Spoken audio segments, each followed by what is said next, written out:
انا جيت. لو انت اول مره بتشوف فيديوهاتي ما تنساش تصلي على النبي في التعليقات وتتابعني عشان يصلك كل جديد. يلا بينا نبدا. بحبك. بقولك بحبك. طب وانا اعمل لك ايه؟ لا على فكره مش اول مره تسمعها الكلمه دي هي. طب وايه يعني انك تحبيه؟ طب ما ناس كتير هي ما تحبي. ولا رايك يا حموكش؟ مالكش دعوة. في الأرض.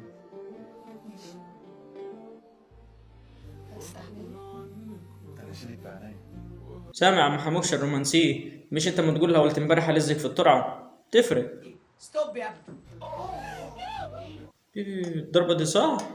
ده طلعت اكشن يا عم الحاج، ما احنا ما نعرفوش. ما احنا اسفين يا صلاح. ايه ده؟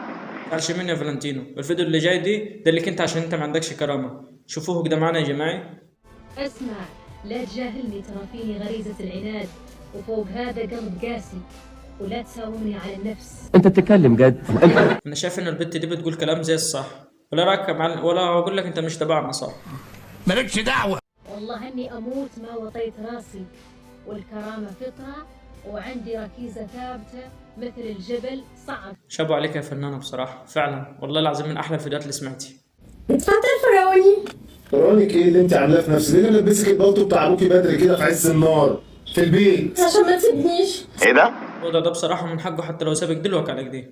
فرعونيه وبتاع ايه يا ابوي؟ ما تتكلمي في انت. كبير صغير. اسيبك ليه يا استاذ ماما؟ ناس قالت ان يا بخت اللي متجوز موظفة بنك، وانت عارف ان انا ساقطة اعدادية. قوليها كده من الاول وتجيبيها على نور. يا بخت اللي متجوز موظف بنك عشان تاخدي فلوس طبعا، عارفكم انت. لا، انا لابسة فورمال زي موظفات البنك، هكون موظفة في بيتي. الله أكبر عليك. إيه الحلاوة دي؟ شايف الطموحات يا عم فالنتينو؟ مش زيك انت ما تلبس لي بدله الزرع كل يوم.